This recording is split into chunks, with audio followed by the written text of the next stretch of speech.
Welcome to Anthem Church, where normally we don't do sermons in a submarine. We're so glad you're here. Seriously, I've been gone for 2 weeks. If I haven't met you, my name is Chase. I'm the lead pastor of Anthem, and my wife was the one Donovan just honored, and her and I and our 3 kids we were in Cabo for 8 days, and then this last week we got to do. It was supposed to be like vacation at home. How many of you guys ever tried vacation at home? Anybody? Yeah, it just turns into, here's a list of things we have to do, right? But it's been awesome to be away, to just, really, it's important, right, for your mind and your brain to be able to reflect and download. So I just want to say thank you to you, for those that are faithful members of our church, for allowing us to get away for a little bit. I want to tell you also what we were celebrating. We were celebrating my wife's 37th birthday. And more importantly than 37 years of being alive, we were celebrating her 5-year cancer-free birthday. Yes. So we know that's not everybody's story, right? I mean, if you've had a loved one pass away from cancer, it's very real and it's very dangerous. So we're so very grateful that God has gifted us with more days. And the reason it's such a big deal at 5 years, if you don't know this, is that's when the chances of her getting cancer is the same as everybody else. So that cancer has been rid of her body, and she is healthy. People always ask, like, how's over the last couple of years, how's your wife doing? I'm like, I'm pretty sure she's healthier than me at this point. So she is doing an amazing job, as Donovan said, with our kids program, and she's currently in the process of transitioning out. I'll give you more information on that at the end of today's service. But with that, if you have your Bibles, open up to John chapter 13. As you open up to John chapter 13, I'm going to show you the view from our patio in Cabo San Lucas, mainly because I want to go back there so bad that here's the view from our patio, our front. Oh, this was at a restaurant that we went to. Our 3 kids are the 5 of us in Cabo. And then, do you have the next one? Her with her balloon. And this is from our patio. And I'm showing you this because I'm going to use a couple illustrations from our trip, because here's the deal. When you're a preacher's kid, it's all fair game when you go on a trip. Anything that happens is subject to the next sermon. So I have 2 weeks of stories that I've got to pack into today's message. And as you can see, we got the 5-year balloon for her 5 years. A really, really special trip for us. So thank you so much for allowing us to get away and celebrate. John chapter 13. I gave you a second to get there. If you need a Bible, we always have Bibles in the back of the room. Also, if you don't have a Bible, we give away Bibles. It's our favorite thing to give away. And so you can stop by the guest center on the way out and just say, hey, I don't have a Bible. Would you give me one? And we'll give you one for free to take home with you. And you can jump in as we've studied God's word through the book of John. If you're like, hey, I haven't done a ton of reading the scriptures myself, it's a great time to jump in with us, because we're reading through the entire book of John, and you'll get commentary along the way that'll help you understand what you are reading. With that, John chapter 13, I'm going to say this, okay? And I don't think I've ever said this before, but chapter 13 of John is the most underrated chapter in all the Bible. Last week, we had our multiplication pastor, Scott Kirk, talk about serving. And the reason he talked about serving was because at the beginning of John chapter 13, Jesus does this crazy thing where he gets on his knees and washes the disciples' feet. Now, have you ever seen a leader do that? And you're like, yeah, that was for a photo op. But like, have you ever seen really a leader in a room where there's no cameras, no proof, a leader on his knees, serving the people that are supposed to look up to him? That's the God that we worship.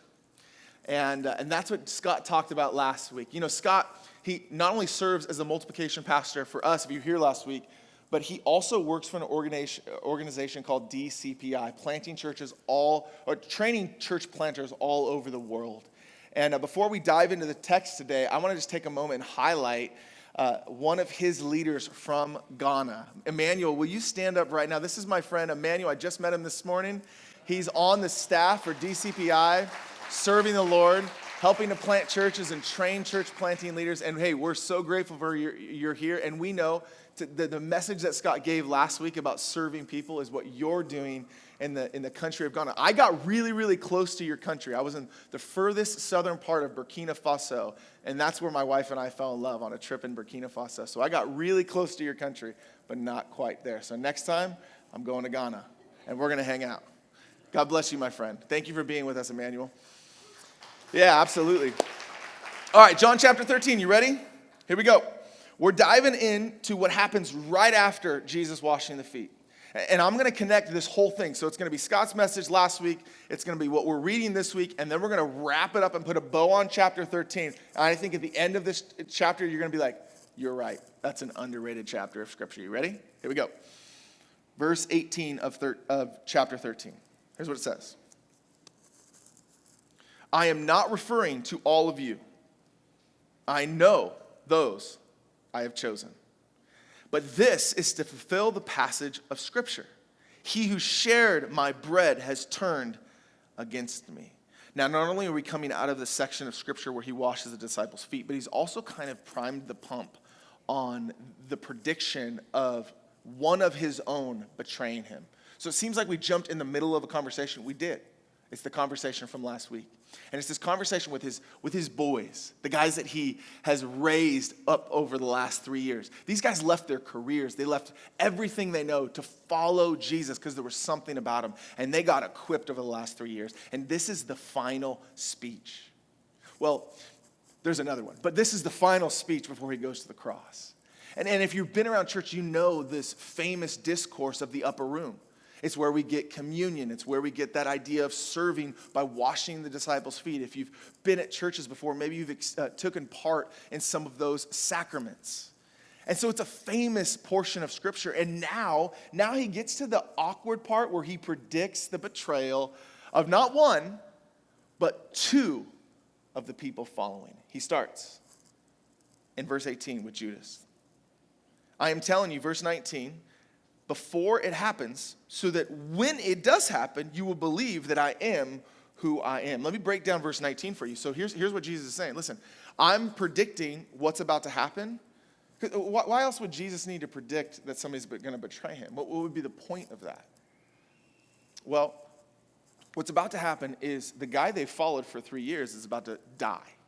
And when you leave your career to follow somebody and then they die, chaos ensues.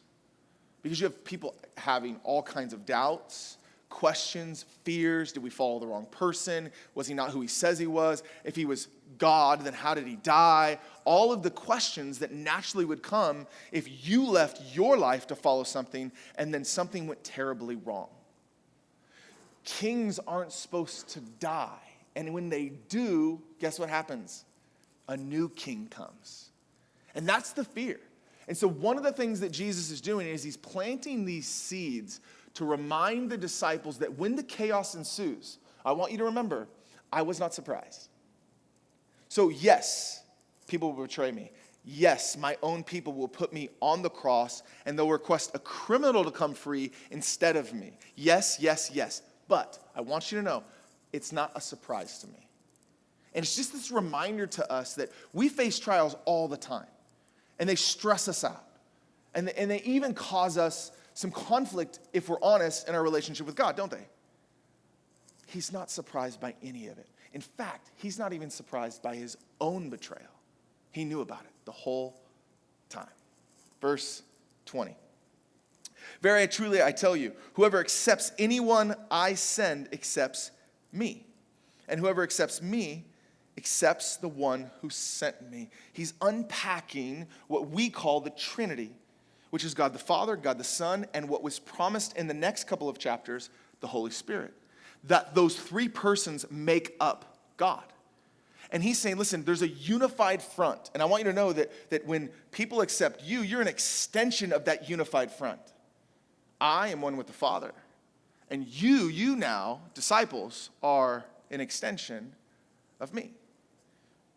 After he said this, verse 21, Jesus was troubled in his spirit and testified. Can you imagine for a moment following Jesus, seeing what he had done, hearing him speak in such powerful ways? Did we see emotion from Jesus over the last 3 years? Yes. Have we seen it and read about it? Right? Did the disciples see it? Yes. Did they experience it? Yes. But there's got to be some angst when the most powerful being you've ever been around is troubled in his spirit. Like there's probably an air in the room that's like, what's up with Jesus? What's going on? I just want to put you in this room because Jesus is saying things that they don't fully understand. And then there's also this feeling, this sense, like you've been troubled in your spirit, right? And you don't know all the details. I don't know all the details all the time, but there's something in our gut. You ever had that? All the moms are like, yes. We know when something's about to go wrong. And then you see that in somebody else, especially somebody as confident and powerful as Jesus. And the room just starts to go, oh, you can hear a pin drop.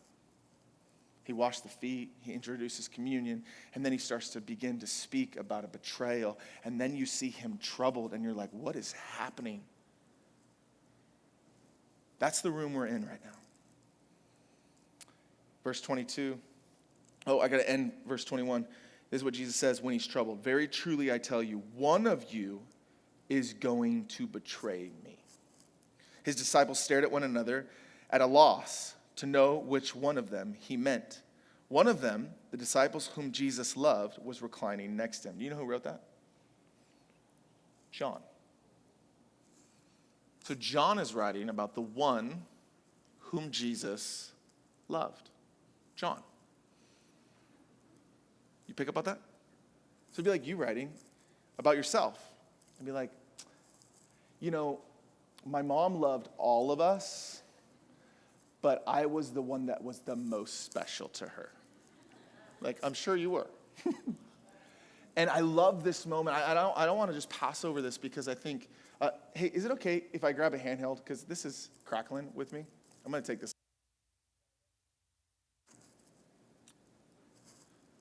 Okay, I'm going to keep going, and whenever you bring it, I'll turn it off.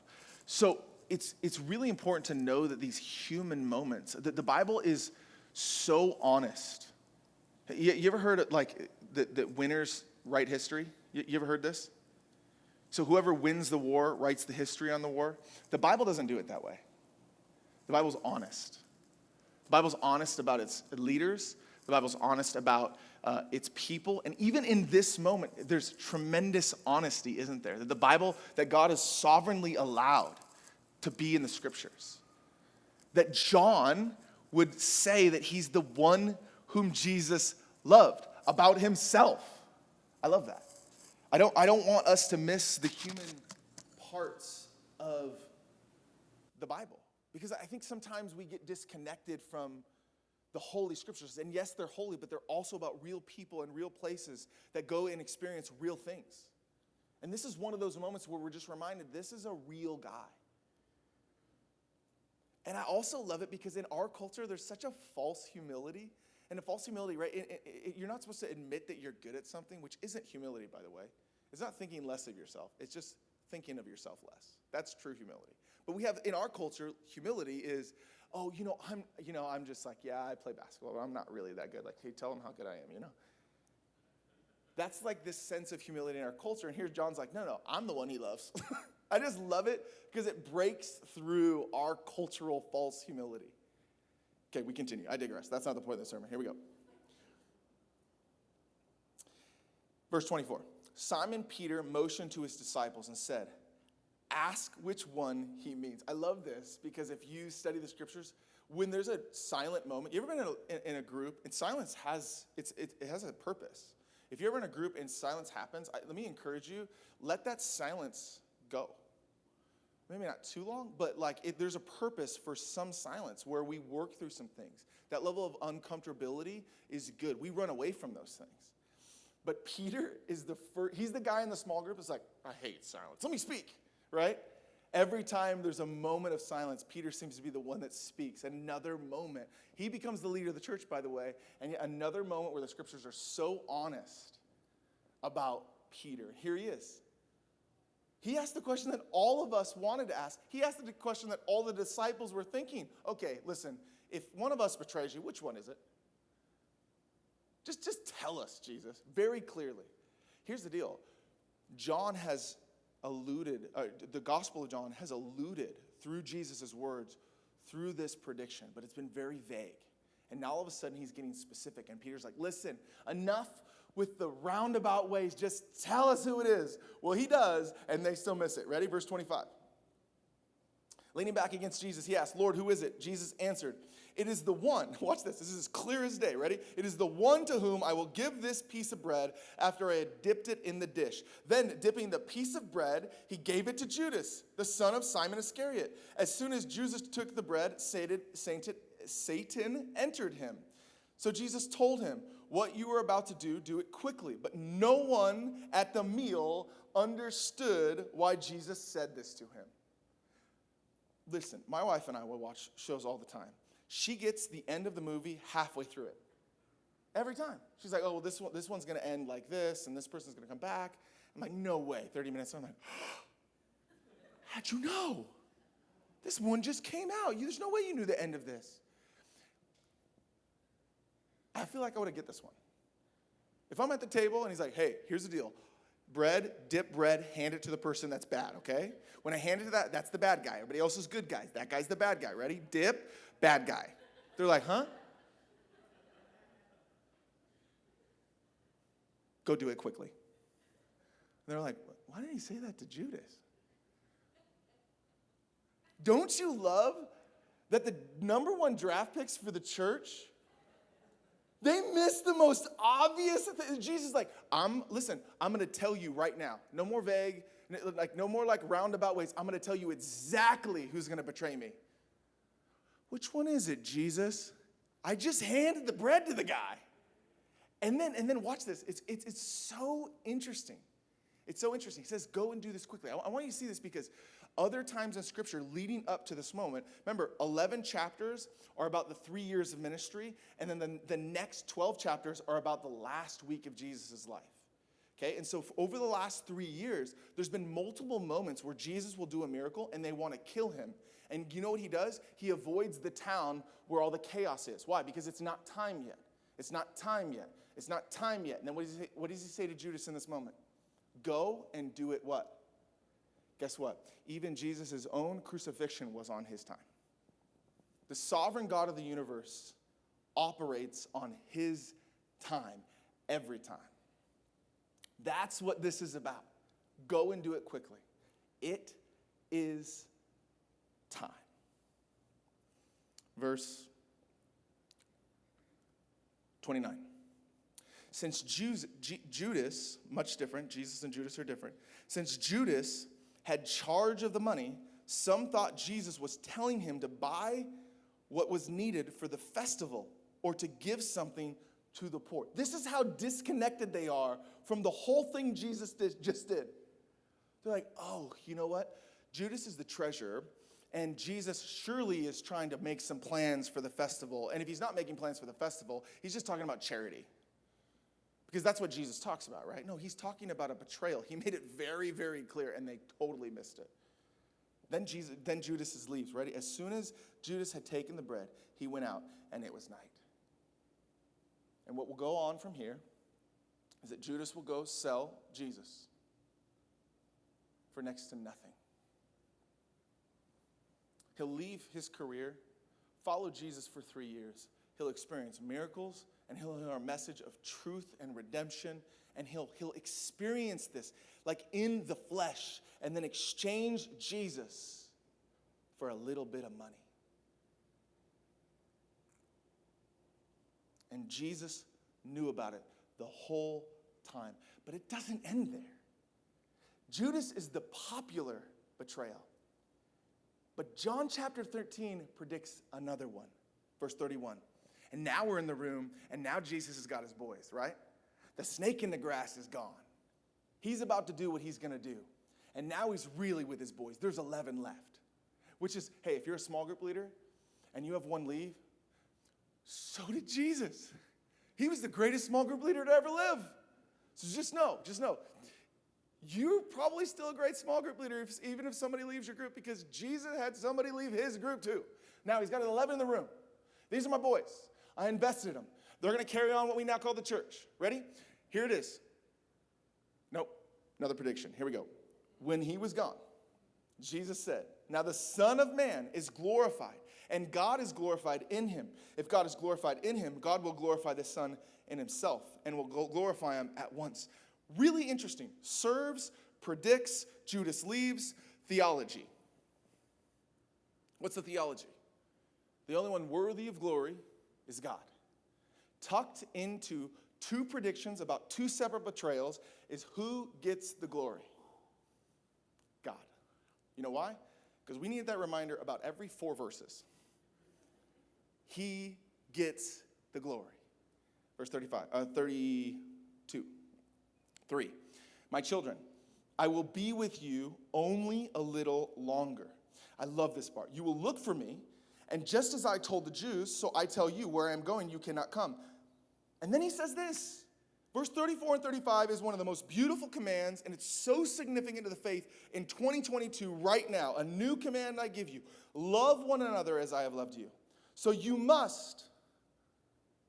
Notice it's not so you should, or so you should take this suggestion. No, you must. You must love one another. By this, everyone will know that you are my disciples if you what? Love one another. Did he use love a lot in 2 verses? 5 times. 5 times. Tucked into a chapter about serving and 2 predictions is a reminder. Love. The essence of who I am is love. If you want to be an extension of me, love. If you want to represent me, love. Verse 36. Simon Peter's at it again. Ready? He asked him, Lord, where are you going? Jesus replied, where I'm going you cannot follow now, but you will follow later. He's saying this, listen. When I ascend into heaven, you can't grab onto my foot. I'll shake you off. Okay, because I'm about to ascend into heaven. I'm going to die on the cross. It's going to get confusing for a little while. I'll come back again. I'll appear to all of you. We'll have a conversation. I'll hand you the baton. I'll ascend into heaven. Don't grab onto my ankle. You can't go. And here's the message. Here's the reminder. If you're a Christian and you're a follower of Jesus, you have a home, and it is not here. And yet, if God has not taken you home, what is he saying to you? I have a purpose for you. But you don't know my story. Well, tucked into the prediction of Peter's betrayal is a reminder you can't go with me because I'm going to have you lead the church. You can't go with me. If there's breath in your lungs, God's not done with you here. You will go home one day forever to be with him. Until that day, we have a job to do. And that's a reminder to Peter. But the truth is that reminder is also very true to us today. Peter asked, Lord, why can't I follow you now? I will lay down my life for you. Then Jesus answered, will you really lay down your life for me? Very truly I tell you, before the rooster crows, you will disown me. Not once, not twice. You will disown me how many times? 3 times. 3 times. You're going to lay down your life for me? You won't even acknowledge that you know me in a moment. Give me a break. And yet, this is the choice of Jesus to lead the movement that would be connected to his death, that would be connected to his resurrection. And Peter's the guy. 2 predictions. There's so much in here. If you're taking notes, go ahead and get out your note sheet right. If you like to take notes, if you like to scribble on your paper, I'm going to give you 4. They're not fill in the blanks because when you came in with a blank. You know why? Because I was in Cabo, baby. So I said, put the notes in, make them blank. We'll fill them in later. Because by the pool in Cabo, I did not care. Right? And so, blank notes, I'm going to give you just four practical steps for us. 2022, what does this have anything to do with us? Why does this matter? What do we do with this? Number one, sin leaves a wake of pain behind you. I want you to see that Judas will sell what we thought to be his Savior. This is a big debated thing in the theological community. I'm not going to get into that. But what we thought to be his Savior, he sold. You think that impacted the disciples? You think when the 12 became 11 that didn't cause some fear, some concern, some worry? How about just the relational hurt? You think when Peter disowned Jesus, you think it hurt him? Absolutely. You think it caused some doubt in the disciples? Probably. Why? Because these betrayals, right, they're big, huge sins, and yet they leave a wake of pain for the people around them. Listen, one of the things that I see all the time is when we do counseling at our church is a family will come in, and especially when the couple is having issues, a marital couple is having issues, and there's kids. Oftentimes they'll say that this is about us, it's not about our kids. It's like, and one of the things I have to do is I have to help them see how they're, and normally, right, in healthy circumstances, they see that. But when you're in this mess, you ever been in a mess and you just don't realize like the impact of everything? And I just want to tell you that your sin impacts more than just you. You know how I know that? Because somebody else's sin has impacted you, hasn't it? My guess is that if you've ever done counseling in the room, you brought up somebody else's behavior to you, and you had to work through it. And so if other people's sin affects us, we better believe that our sin impacts other people.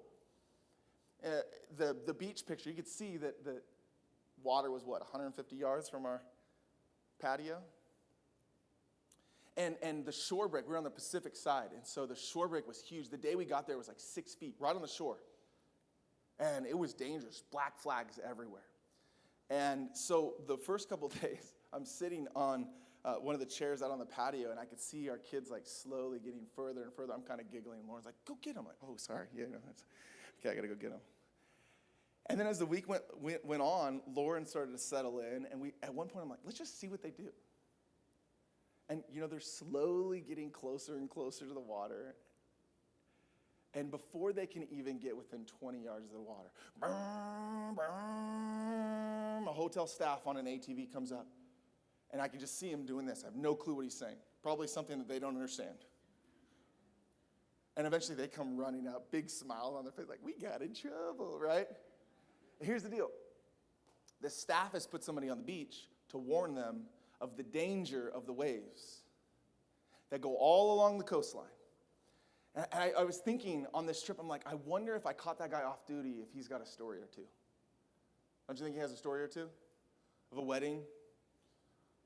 Of a drunk guy that got a little bit too much courage? Tried to body surf on these 5 to 6 shore break waves? Don't you think he's got a story or two? What does the local know? The local knows the danger of the waves. My friends, as Christians, we know the danger of sin. And our job is to not only not take part in it, but to also to lovingly warn others of the danger of sin. We've got to realize that sin impacts other people. Our sin impacts other people. Other people's sin impacts us. God has created us. I talked about the Trinity being in 3 persons in one. So God is in community with himself. So guess what he created us from? Community. Guess what he created us for? What? Community. That means that your choices impact other people. That means my choices impact other people. That means that good choices, bad choices, that our choices impact other people. And I'm telling you that when you get caught up in sin, it's why it's so important to address it. Because more than likely, the people that you love the most are the ones that are going to get hurt the most by your mistakes. Which leads me to my second point. Ready? Number 2. Big mistakes start with small compromises. These are 2 massive mistakes. Don't you agree? Judas selling Jesus to be arrested. Would you say that's a massive mistake? Peter denying Jesus while he's got a cross on his back and been whipped. Would you say that's a massive mistake? Not once, not twice, 3 times. Big mistakes, right? I just want to tell you that if this is your first time, or if you're new to our church, or if you haven't been a part of this series, we've gotten a little bit of insight, particularly, both into Judas and Peter. And first of all, Judas has been taking money. He's the treasurer of the ministry, and he's been taking money for himself. And it's just probably started really small, and then it grew, and it grew, and it grew. It grew so much that he was willing to exchange his Savior for basically a couple bucks. How do you get there? You just wake up one day and be like, you know what? Let's just put aside the fact that Judas experienced Jesus in miraculous ways and shouldn't have done it for that reason. Let's just talk about his relationship. Like, they should have been friends, right? Can you imagine handing over your friend just one day, even though you know he's innocent? Can you imagine just handing him over for a couple bucks? How do you get there? You don't wake up one day and just do that. You know what happens? Small compromises over time. Your heart gets hard. Then that hard heart becomes a perfect environment, as the scriptures say, for Satan to enter in. And guess what? Now it's not the Holy Spirit living in the temple. Now it's Satan all around you and distracting you. And you've convinced yourself that you're good because you've been justifying something all along the way. And then all of a sudden, you make a decision that wrecks your whole family. You're like, how did I get here? It didn't happen overnight. It rarely ever does. It happened because you and me, we made small compromises over a significant period of time. We justified this choice and that choice and this choice and that choice. We had wise counsel that we pushed away. They don't understand. We had another person speak up, and they don't know me like I know me. We read the scriptures and we took them out of context. We cherry-picked what worked for us, and we left out what didn't. I don't like that verse. And all of a sudden, we start living in our own way. Like, Jesus is our ticket to heaven, but really the Lord of my life is me, because I'm the one that makes the decisions. I'm the one that knows best. And then when it all crashes down, we're like, what happened? It rarely happens overnight, my friends. When people come in for counseling, it's not like, well, one day I just ruined my whole family. That's never how the story goes.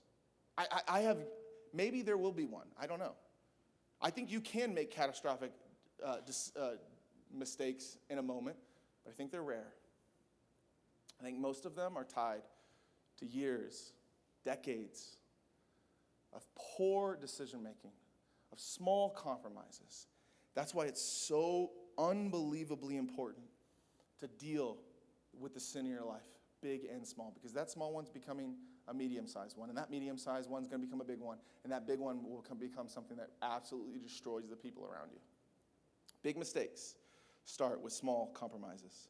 And one of the most fascinating parts of the cancer journey with Lauren is when we met with the doctor, and he said, those deadly cells have likely lived in your body for years. And what happened is she has these deadly cells in her body, and it's growing, and it's growing, and it's growing, and it's not being addressed. It's not even being identified. Nobody even knows about it. She likely went to the doctors multiple times with deadly cancer cells in her body. And then what happened, she had this little tiny tumor, and she got a surgery. And that surgery made her immunocompromised. And it grew significantly in that season.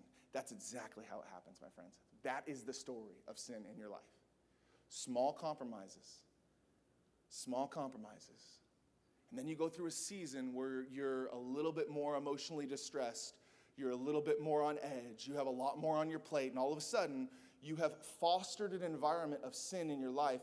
And that thing grows really quick, really fast, goes unaddressed, and wrecks everything. And I'm telling you right now, if Lauren doesn't go in and say, there's a massive thing in my breast, then she's dead by now. She's dead by now. That's how important it is. I'm telling you, sin is spiritual cancer. And its desire is to steal, kill, and destroy. Big mistakes start with small compromises. So what do we do? Number three. Our response to our sin is our greatest responsibility. How many hours are in there? Probably not the best sentence I ever wrote, but it's a really, really important one, isn't it? Our sin, or our response to our sin is our greatest responsibility. You know what I wish that said? My response to their sin is my greatest responsibility. Don't we live like that a little bit? Right? You get on Facebook, Instagram, or you just get on a phone call with one of your friends, they start telling you about what other people are doing. We know how to fix other people's problems, don't we? Like, well, she should just, and he should just. That's not my responsibility. That's not your responsibility. More than anything. Listen, moms, more than being a mom. Dads, more than being a dad. Career people, you may have a significant job. I believe there's people in this room that have significant responsibilities, that there may be a life or death thing tied to what you do for a living. I'm sure of it. Can I just tell you, your greatest responsibility is none of those things.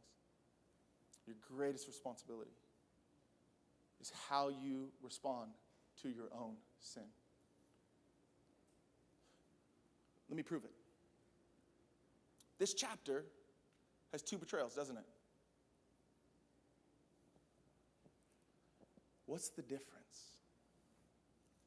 Because one went and committed suicide, and the other became the leader of the church. Just let that sink in for a moment. In one chapter, Jesus predicts 2 betrayals. One commits suicide. The other leads the church. What's the difference? One of them ran to Jesus with their sin. The other took his sin into his own hands. The one thing Peter got right is he knew where to run. That's the one thing Peter got right. And here's the crazy thing. I know right now, you may even during this message, you've been thinking about something in your life, something that's going on. Or maybe you've gone down a path at some point, and you've been in a place where you've made some mistakes, small mistakes, big mistakes, and you've dealt with the shame. And in that moment, right, the lie from the enemy has been, man, you got to pull yourself away from Jesus. You got to pull yourself away from the church. You got to pull yourself away from good people who are going to speak truth in your life. You slowly drift. I've seen it time and time again. And what we verbalize is never that we're pulling away from God, because we don't have the courage to say that.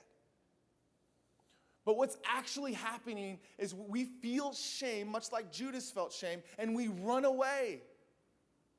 And we come up with every excuse imaginable. You know how I know this? Because I've done it.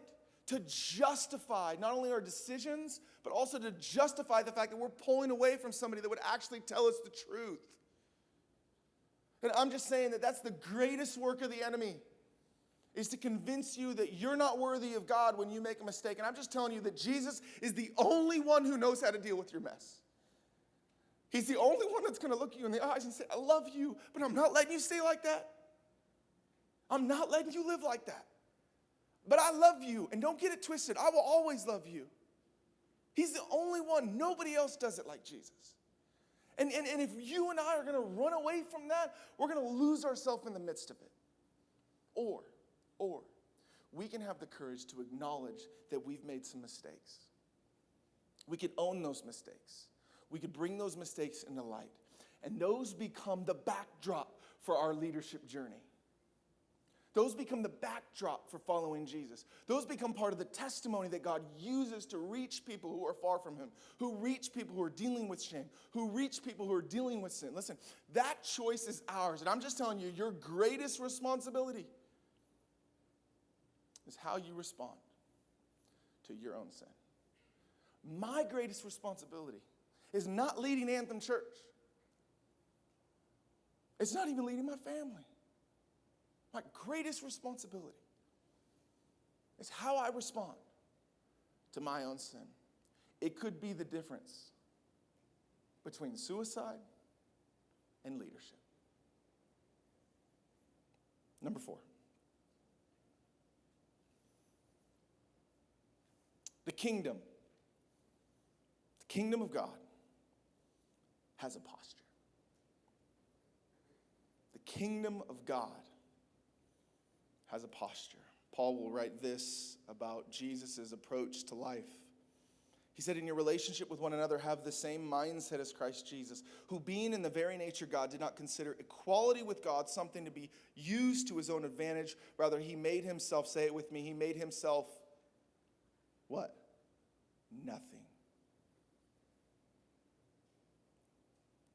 By taking the very nature of a servant, being made in human likeness, and being found in the appearance as a man, he humbled himself by becoming obedient to death, even death on the cross. And what Paul understood as he reflected on the life of Jesus, and what the disciples understood as they entered into the upper room and Jesus washed their feet, what they now understood is the way the kingdom works is different than everything else.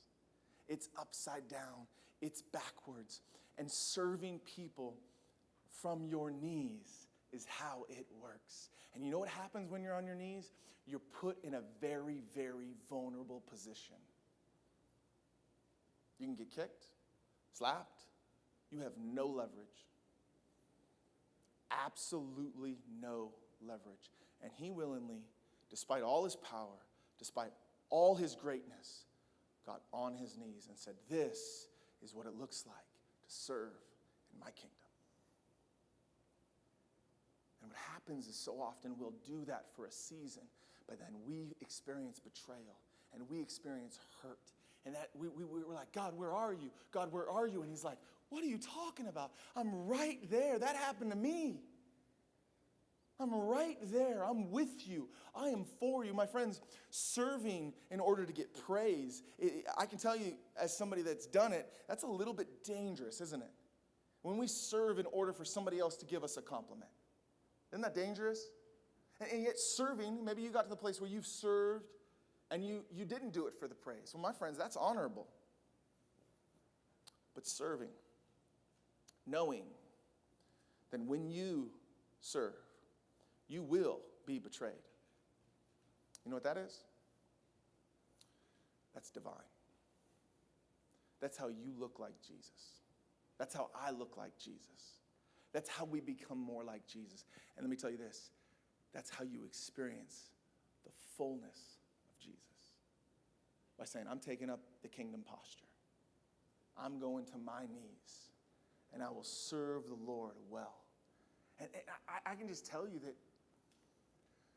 there's been times in my life where I've taken this posture with other people. I'm just, hey, this is it. This is the kingdom posture. I know. I've read enough about it. This is it. This is how I want to be before God, but this is also how I want to be before people. I want to serve you. I want to wash your feet. I want to love you. There's so many times I get so mad when they don't get it, you know? They don't recognize what I'm doing. I get mad at my kids. Even in Cabo, I'm like, well, I've spent so much money on this vacation. You're arguing over what bed to sleep in. Like, just shut up and go to bed. But because if I don't get the response from my service, right, it disrupts me, doesn't it? It disrupts you, doesn't it? And I'm just telling you that that's going to happen. I can't even guarantee that it's not going to happen. I'm telling you it is going to happen.